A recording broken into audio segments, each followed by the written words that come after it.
Okay,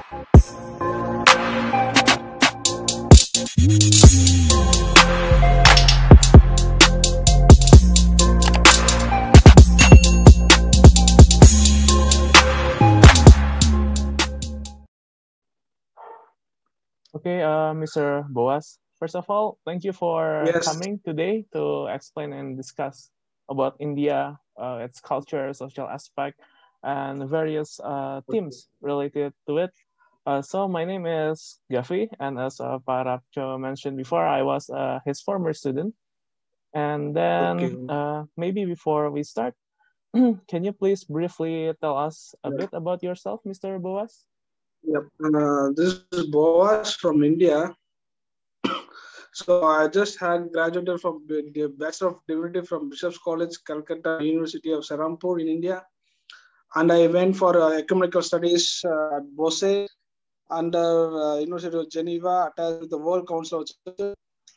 Then I was there for 1 year, my complementary certificate in ecumenical studies. Then I went to UK and I was there an internship program with Manchester Cathedral Church. I was a church pastor assisting Cathedral Church Dean in UK. And I just Okay. Thank you very much, Mr. Boas. So yeah currently, where are you? Are you in India right now, or are you still in the yeah UK? no, I'm in India. I'm in India now. Okay, in India. All right. Thank you very much. So, well, as we know, in India, it's a Yep. pretty diverse country in terms of culture, religion, and ethnicity. However, Yep. we also know that the majority religion in India is Hindu, but there are still other religions such as Islam and Sikh that have a substantial amount of followers in India. Maybe can you provide us an insight? How are the relationships and dynamics between the different religious groups in India? So India, it's like many cultures and many traditions. Like India is one of the most Hindus country, Hinduism nations. The birthplace of Jainism, Buddhism, and Sikhism is a birthplace of all over the world. So this Islam and is just came after that. This kinds of religions. Okay, okay. Okay. Yeah. Uh, how does those religions live in harmony by each other in India? Sorry. How do followers of the different religion can live in harmony and peacefully in India? What factors made it possible? As for now, how it's I can say that it's okay because majority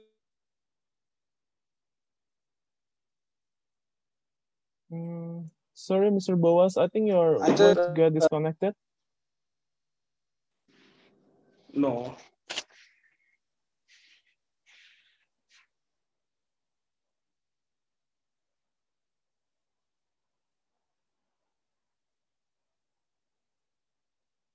Hello, praise the Hello, Lord. Ebenezer. Thank you for uh, willing to share us several things about India. So my name is Gafi. Jeffy. Yep, my name is Gafi. All right. So before me and Mr. Boas is talking about the different religions that exist in India, and I think the last question is about what factors enable followers of different religions in India to coexist peacefully with each other. First, they respect themselves and others too. And in in the midst of differences, we have like not all we cannot say, but it differs to places where I am exactly from South India. This is where I work. This is North India. So from my place to this place, we will have lots of differences. So I can say that people are respective towards each other. So they're respecting their religion too. They don't even see that much, but still they are respecting each other. Yeah, with the Oh, respect, and we say love. In the midst of love, they are respecting. Also, they are in terms of uh, in terms of what we can say, there is much more thing to deal with it. So, for example, in South India, we can see lots of Christians and lots of mostly Islamic people. But when you come to the North India, you can see like Buddhism, Jainism, and Hinduism. So these three languages more in North India. So they are much closer with the religions from South India to North India. We can see how they are sharing the love with each other religions. So moreover, now the government, as we say that into the negative side, that the government is moreover supporting the Hinduism. So it's one of the things that we have to face the problems that was happening right now in India. See, until or unless you open up your mouth to speak about your faith and to share about your testimony, they will, as long as we are okay with that, they are okay. But when we start sharing, they won't give you a time. For now, before that, they used to even smile at your face. But when you start speaking about the faith that what you have, they will immediately respond towards that this person is something else. okay, thank you very much. So the key to the religious harmony in India, especially in the southern regions, are the presence of mutual love and respect. Is that correct? Yep. Yeah. Okay. But what made India to have a very diverse culture and religion in the first place?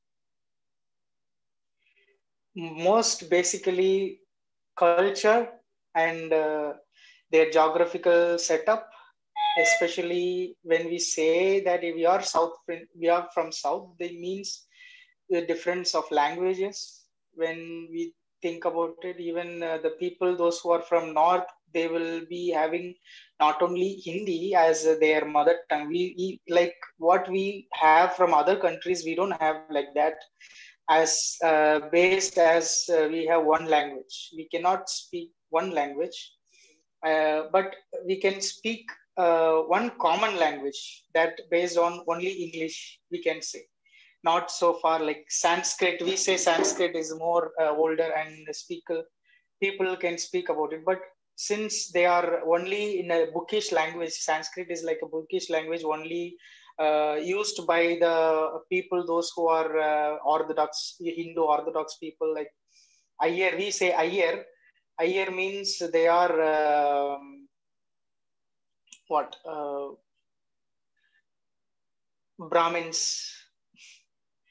Only Brahmins have been used to those languages. So in terms of language and in terms of geographical setup, where we stay and where we live, exactly from South India, and speaking Malayalam, Tamil, and like Telugu. There are many languages. Certain differences made us so believe in differently. So within, for example, within in a state, so we are from Tamil Nadu. So in a state, we speak Tamil language, one Tamil language, but the slang of Tamil varies like 26 to 27 slangs of Tamil we used to speak. So India is like a vast, diverse country as well as the languages. Within a state, we have 26. One state we have 26 languages, so 26 slangs. But you just think of in whole India, there are innumerable languages, cultures, so we cannot fit into one. So that's what we are so blessed to have so many languages and cultures and tradition and dresses, so etc. etc. Yeah. Hmm, that's very interesting. So each So the whole region, so the whole community and the neighborhood is involved bringing livelihood in occasions also. And even with the climate condition also, we are differs. We are all different with the Jammu Kashmir and even northeast of India. There are many people, even the northeast of India will not be considered as an Indian. This is the most funniest thing that I've ever heard in my life. So even within India, they won't be considered as an Indian when they come across with the South India or in North India. If the people from Northeast India, if they come here in the South or North, they won't be considered as an Indian. They will be People will be looking at them like as if they are outsiders, like Chinese or Japanese. They like think Japanese that or Chinese. the people are from Chinese and Japanese, but they are Indians. They speak different language. Their faith is totally different, even compared to North and South India. Northeast is the 99% of Christianity is there. So because they worship the God as a nature God. So we India, they have some many idols to worship God, but these people worship God. The nature itself is a God. Environmental itself is a God. Say they worship trees, they worship sun, they worship whatever they get from the land, whether fruits, vegetables, or whatever they had, they are the God for them. So they're living naturally and they're living with the nature and getting from nature, and so they are being with nature. Yeah. They are being involved in what they do, especially when they do cultivation or when they do any certain works. They are being involved in doing that. Before that, they used to offer themselves as if they are worshipping God. So it is like their faith differs them totally. Faith totally differs. That's very interesting. So differences are not only in terms of culture, such as languages and faith, but also in terms of geographical features and also the climate. Yeah. Language, yeah. Climate. Language. Okay. Something that you mentioned something that I think is very interesting before. You mentioned that some parts of India do not consider Indians that come from the northeast region as Indians. Does that create a particular challenge? Very, very much challenging. Recently, when the corona came, so when the corona came, the northeast part of India people were studying all over the India, so like south or example, just explain what are the northeast districts. How many cities are there in northeast, like Sikkim? See, there are 7 sisters. They say 7 sisters from 7 top of hills like Arunachal Pradesh, Nagaland, and Manipur, Tripura, and there are many places like this. So it's just close to Himalaya. Yeah, it's Himachal Pradesh. We say the Mount Himalaya. It's just near to Mount Himalaya. Oh, okay. What you were saying? No, just to explain how the Northeast peoples are not considered as Indians. Yeah, recently what happened? I was saying about the Corona one.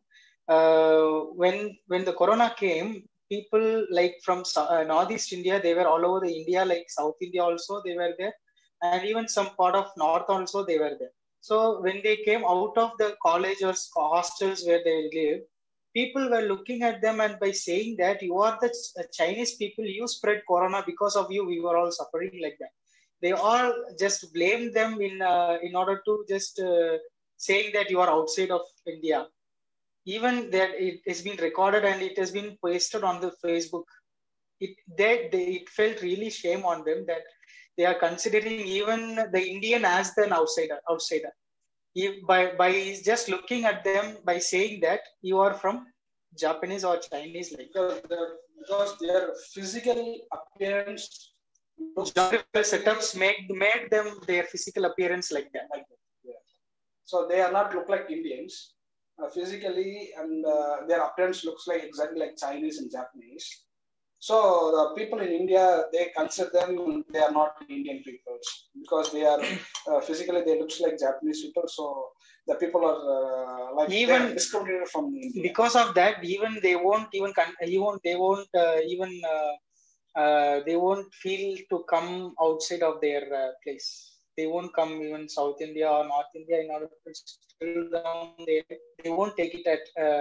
They have to take it as a challenge, but they won't prefer at all. That is the main reason. Oh, They have that barriers to, yeah, to live. okay. So because of their Even you are also physical looking like a Northeast Indian. so because of their physical resemblance to Japanese and Chinese, it kind of made them to be alienated by other Indian people, especially the one that comes from the southern part. Yeah. Okay. Still, it's happening. It's not like in a fantasy. It is still happening, real world. Uh, Still, it's happening. what solutions or measures that the government maybe has undertaken to solve this problem? There's no solution for this. Hmm. Still, they are fighting for their freedom to get liberated from their bondage, which where they are living. So still, they are fighting for it. But there are some possibilities that if we can say, like even from my childhood, I was not knowing that North people will be looking like that. Even I was not aware that there are Northeast India. So when I came to Bishop's College, even we were there as a students. We were just what you say. We were studying together only there at Bishop's College. So while we are doing my theological studies, yeah, that time only we came that to time know only I just by looking at them, I was thinking, okay, they are from Nagaland means. I was thinking another part of like Europe or they are from another country. another country. I thought, okay, but later on, when they say Nagaland, then I just started searching where it is. Then I just found it that they are okay. Then later on, what happened after when we were even they were also classmates for us. Even I have a very good friend of mine even now who is there. Even I went for a marriage recently there. But before that, I went. The possibilities that what I was talking about is like exposure. No, we say that exposure that is needed. So they sent me there in northeast part of India, particularly Mizoram. Mizoram is one place where I studied 6 months there for the one whole semester with the different culture and different classmates, even different college professors too. There I found possibilities that if we can mingle with people like them, even I felt like I was there in foreign country. That kind of activities that they have, even particularly when we go for a shop, the shopkeeper will not be there, the shop will be there, but if you want to take anything from that shop, we have to put some money in some package so that we can get whatever we like. We can put some money, then we can take it. That's what I found in that culture. Very different. So I found it is so totally they are respecting their culture and their values. I really observed and I really felt wonderful about it. Then later on, I just that I felt this might be this might bring some possibilities over, even when they give some exposure towards north or south like that in a seminaries, like particularly in seminaries, because otherwise they don't have any safe zones where they could live, even other than north or south. That is not possible for them. They will be easily harassed. They will be easily cheated in terms of language and culture. They are being oppressed. Yeah. Maybe I think you mentioned something before, Misoro and Mizoram. Mizoro. Mizoram. Yeah, Mizoram. Okay. And that your experience in Mizoro becomes an opportunity for you to learn more about their culture of Northeast India. Is that correct? Maybe can you Yes. please tell us a bit more about what a Mizoro is? Is it a region or a city or? It is like what we say. It is So, one state. so One Mizoram, state. we don't have roadways transport from India to the Mizoram state. It doesn't have the roadway transport. We have So to only we have to fly. Oh, That's okay. only thing I know. He knows better than me. He will tell you. It's not like even our classmates also, like they also send two persons to our class with these classmates. They also spend much with them.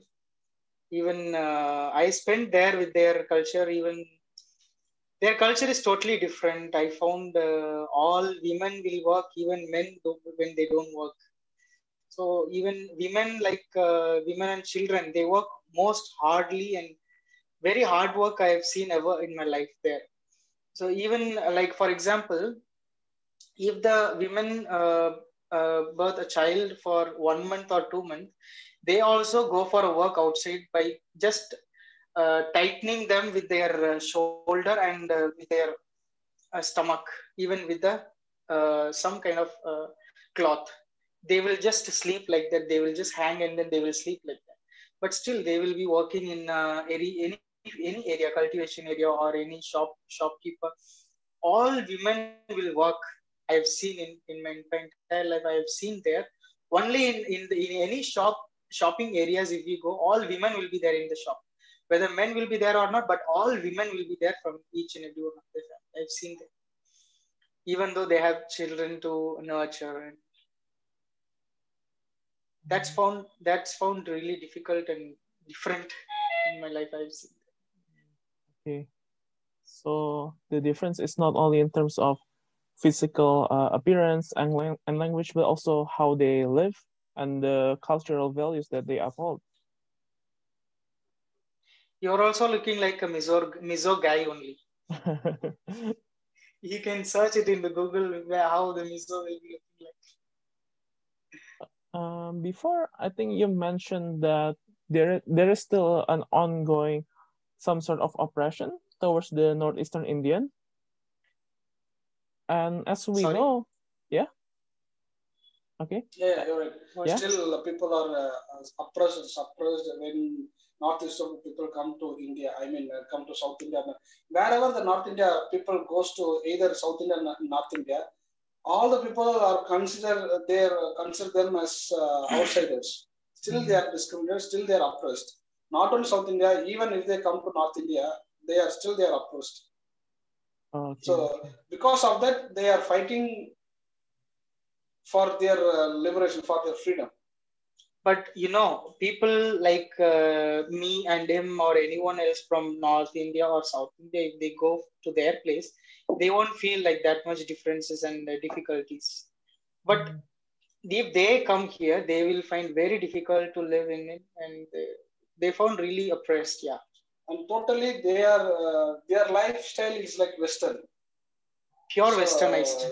they are fully Westernized people, and they're good in playing instruments, musical mm, instruments, and moreover, they are like 90% of the people are Christians. 99. 99% of people are Christians. No Hinduism, no Jainism, no religions in their states. Full of Christian people, and moreover, they are known to be as Presbyterians or else Baptism. Methodist, Baptism. Methodist, Baptist. So, Many mm, denominalism will be there as of when we say that there is a problem. Otherwise, even Buddhists also there, even other Hindus people also there, but they won't feel like any differentiations. But we also went to that places where they do have Hinduism and Islam and okay, Buddhism. Yeah.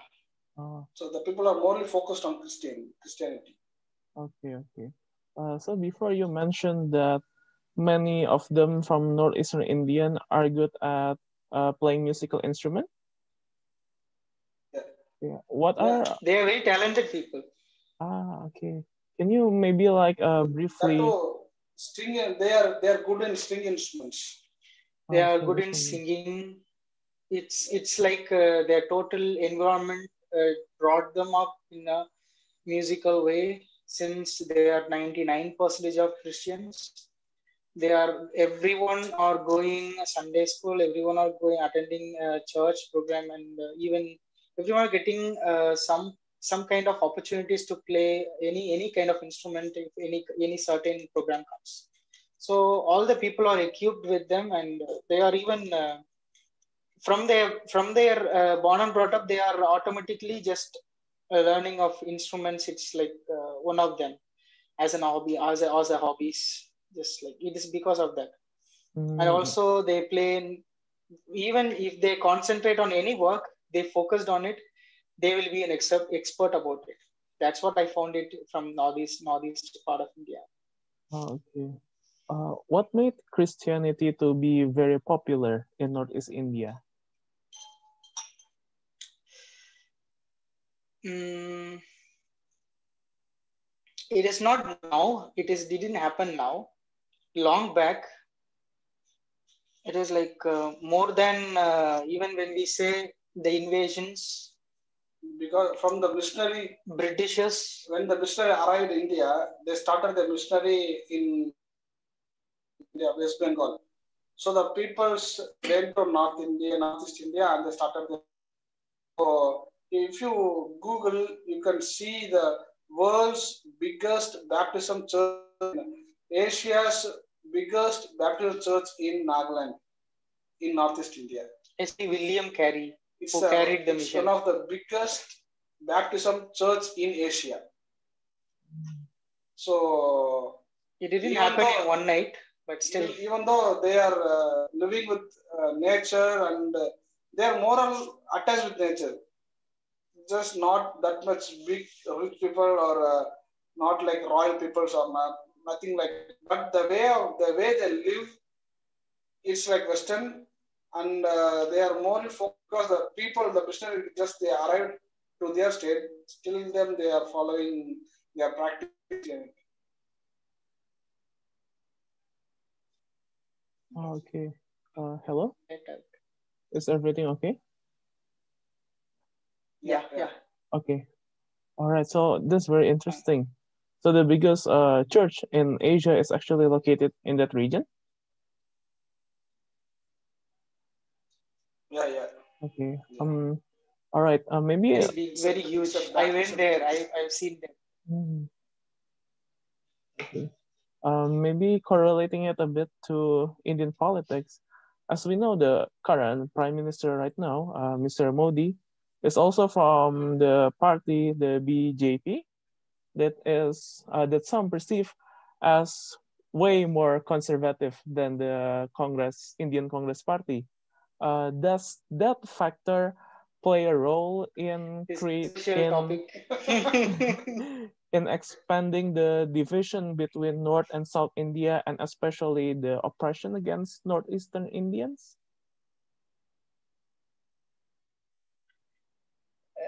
He doesn't have any touch with Northeast India. It's a good question, but it's like, as he said, it's a controversial thing to speak about it. Oh, okay. It's like that. We are supporting only the people of Hinduism, not other Christians.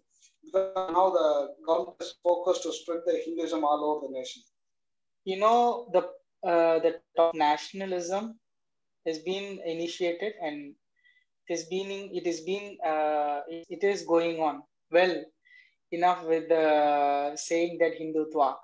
So we were not, like, all people were not aware of it, but they are very much eager to start with, by saying that they are like, even recently when it came like NRC, like all those kind of things recently came, but it just fed it is like fed away. It is like that. It went like that. It didn't hurt people, like those who are highly efficient and highly potential, like status and money and power. But it is mostly hurting people like middle class, and even the people like very much poor in status, Mm, like that. Okay. when we say that it is part of nationalism. Despite of that drawback, the nationalism that you mentioned, how it harmed the middle class and poor people, what made the BJP and that nationalism still have strong support from Indian? See, this is vast topic that we can say, but just to summarize, we can say only two people when he came in at first, then after he got a demonetization that caused almost all poor, all middle class, not the highly valued, efficient, and So whole India has status been people. suffered. Whole India, not in the northern, southern, and the northeast. All we just include all. Mm, Demonetization is a part of his nationalism, and so it is just it went because of that only he is winning the election also because he got money out of it. uh, Everyone knows about it, but still nobody will be opening that. So mm, it is like a monarchical system that he has for now, and that is one thing that we can say. And even now we can say now for now, all farmers are suffering now. mm, Farmers, they are the backbone of India, but still they are not getting any kind of benefit from them. Means it really hurts. Even so many people got suicide out of it. Normally, like more than 50 people for now. With that the protest, the people got suicide out of it. Even now they are struggling about. Even now they are being protesting about it, and they are not getting any solution up for that. But still they are implementing 144 section for now. Even yesterday I read that 144 section has been implemented for the people those who are protesting against farmers. oh, okay, okay. So the policy, Not against farmers, against the government. Against the government, not against farmers, against government. Farmers, those who are protesting against government. okay. So the policy attracted widespread opposition from the farmers. Okay. Maybe in terms of Indian social system again, I think India is one of the places that has a unique caste system, the social classes, the Brahma, Satriya, Casteism that Sudra. you are talking about. Yes. Yeah, that's that's Uh, we can say that's one of the big thing, major thing. See, when the invasion came, people are implementing their ideas, their own culture, their own system. That's what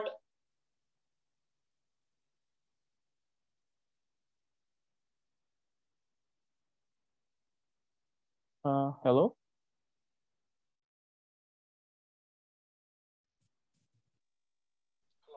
hello. Is everything okay? could you get? Yeah, yes, Yeah, yeah. Oh, I just got a call in between. okay. All right. So before you're describing about See, yeah, it started with the Aryans invasion. They just implemented this kind of system like Kshatriya and like what we can say color caste based culture. So with that implementation, all the Brahmins people they are following all those things, and they are forcing people those who are living in India they have to follow those systems mm, because they found this system very much comfortable in for them, so they are following it. When the people they are not following, when they don't feel comfortable, they are protesting, keep on protesting about it. So all the after soon after the Aryans, the Portuguese, and even all the Britishers invasions, after when they came, all the people have been realized it, and then they just don't want, they didn't want to follow those.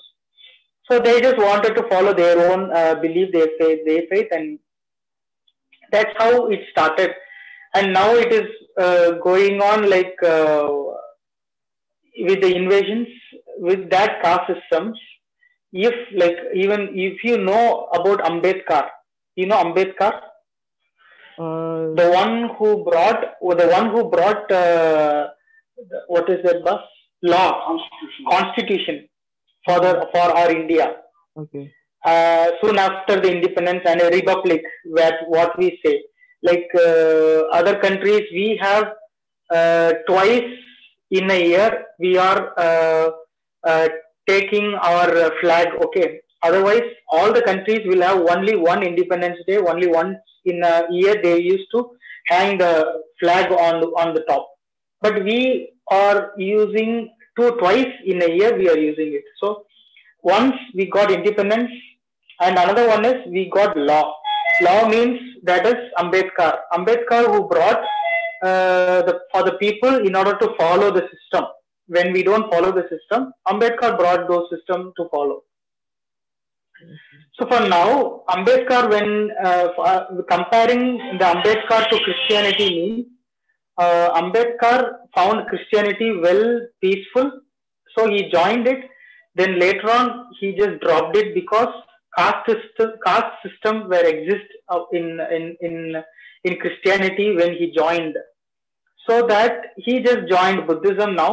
So all the like for now, I am seeing that where I'm staying, it is north part of India. So not all the north people are having Buddhist, and they are worshipping Ambedkar as an idol, and they are worshipping him as a Baba Sahib. They say Baba Sahib Ambedkar. They don't say Ambedkar. They say Baba Sahib Ambedkar. Means they are worshipping him as a god who brought law into the people's life and system. So what I'm trying to say out of it, because when Ambedkar followed Christianity very rightly, and when he found caste system where they exist in that, so he found Christianity is not good, and we could find that in his saying by saying that it is one of his saying. Okay, follow Christ, not Christianity. So we could say that we could see that in his statement. So that's why even Christianity is not being even grown up, and even being it is like even it is not in a very in a growth in manner. They are seeing caste first, then they are seeing religion. So if we see both these both is the India's the most என்ன சொல்றது விஷத்துக்கு என்ன was விஷத்துக்கு India's most poisonous thing that we could see caste and religion both. So if Ambedkar would have accepted Christianity, so by that time if there is no casteless, now the India will be a Christian country. That's what I think. Yeah, that's what I think. Okay. So, talking about Ambedkar, you mentioned before that he also made a law.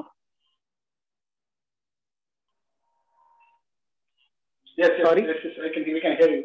Okay. So before you mentioned that Ambedkar also made a law for India, right? What is the main implication of that law? Like, what impacts did it bring to India? Because of Varna system. See, because of Varna system and because of this caste-based system, he wants all people should get equal opportunity so that people could follow some kind of system. That's what his ideology when he brought that law into our Indian administration. When he found that it is totally biased, so he brought it into Indian administration. That's what we found. Good in so people are worshipping him as a god now. If he would have accepted Christianity, would have been more now. Okay. So more or less, Ambedkar made equality possible for all caste members. Of course, he did all this. Yes. Okay. Since he already He's one of the he already made that law that brought equality to all caste members, do Does the caste system still present and relevant in modern day India?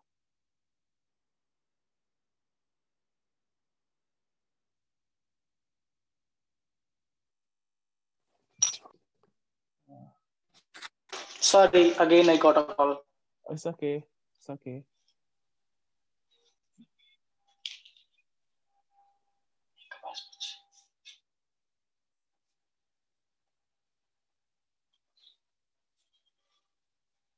Okay, it's all good now?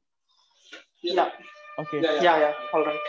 So before I was asking, since Ambedkar's law brought equality for all Indians regardless of their caste origins, does it make the caste system irrelevant in modern day India, or is it still strongly affect how Indians live their life in modern India?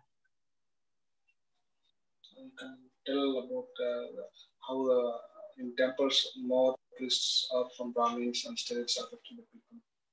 It's far better now, but still people, those who are suffering, they are being still suffering. And those people who are taking advantage of it, they are taking advantage of it. For example, even in mandir, like what most Hindu temple, what they mostly do is, for the people, those who can pay 50 rupees, they have to follow the another line. Those who follow 100 rupees, they can come directly to God, so that the Brahmins, they can come and they will give you something like blessings, what we say.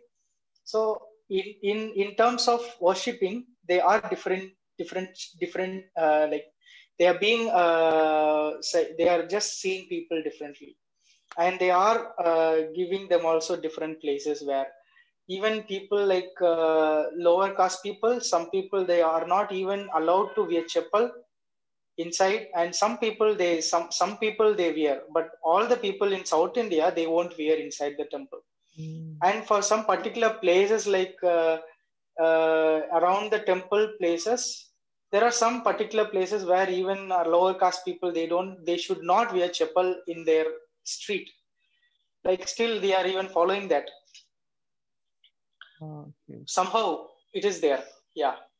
But even Ambedkar, who brought those things in a revival case, they're ready to follow Ambedkar, but not his words. Alright.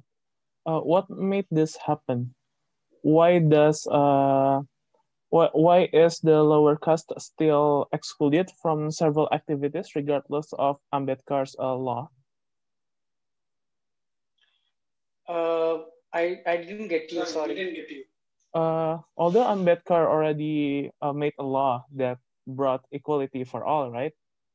Why in some places the lower caste is still excluded from several activities and the higher caste people are still prioritized? This is what they practice now. This is what they do in everyday's life. Even they have their own place for people when they are about to bury, or when they are about to burn their bodies after death. They have different places where they want to follow. So they are even following their marriage system, even like almost all Christians, like even including pastor's family, they are seeing their own family should be from their own caste. So they are following caste very, very like what we say, strictly, like fundamentalist. They are caste fundamentalist, we can say. They want to follow those because they don't want to face any challenge in their life further. If in terms of any problems, if it comes, they don't want to they don't want it to be happen, so they just want this system. Okay. So the caste system already become like a culture and identity. No, the custom is not a culture. It has been practiced from the period of when the constitutional law has been passed up.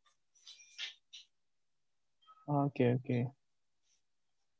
So, there's a story about Ambedkar. Like once he asked the people to make them educated. Once they people again went back and they supported the other parties. So they doesn't support the people where they come from. So they didn't remember. So they didn't recognize where they come from.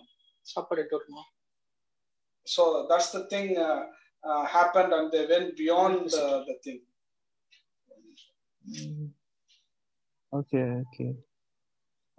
In your opinion, what will the future be of the caste system and India's culture, and as you mentioned before, the division between other parts of India for in the future? See, this is not one man's opinion, okay? I can say my opinion, but it won't happen. Okay. It means we have to bring some revival out of from our experience, our life and experience that should affect people so that people won't follow those. So this is, we can say this is my opinion, and also this is my call in my life, that I don't want caste system to be practiced in the church, in the society, and in the place where I live in. So I just need to take some initiative in order to follow those. So what I wanted to take as an initiative means I should bring those things in my church. Now I having one church, having mingle persons of multiple caste identical people, where people comes from different places in one place, even like where I stay now. I used to brought those things in the pulpit to bring God's message towards people. This is what God's will is. And also I just wanted to do further studies like MTH, more about casteism and casteless Christianity. That's what I just wanted to put, or we can say casteless society. I just wanted to move further studies so that I can get more knowledge about it. Even like Panikar, I don't.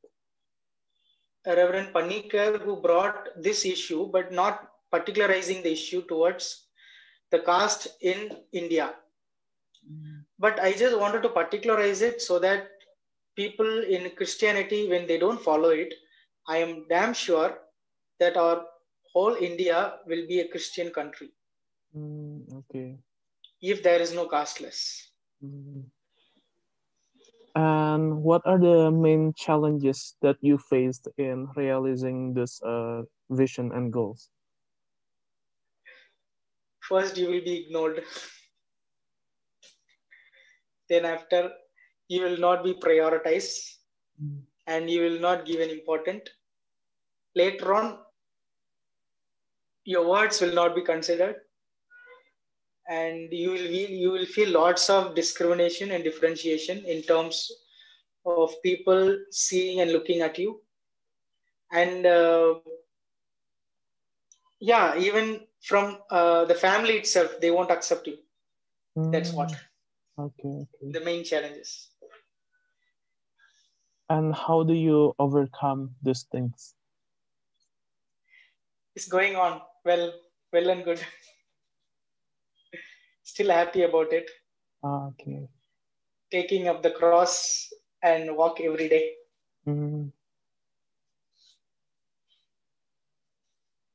Okay then. Okay. Thank you very much for the explanation and your time, Mr. Ebenezer and Mr. Boas. It has been, I think it's a very educative and productive session that we had today. So I wish you all the best in your effort, Mr. Ebenezer, We are that you so mentioned thankful to before. you as well. Thank you. Yep, no problem. We are so thankful to you as well. Yep. Thank you. You're welcome. Thank you You're so welcome. much. Okay, I'm gonna stop the recording now. Thank you.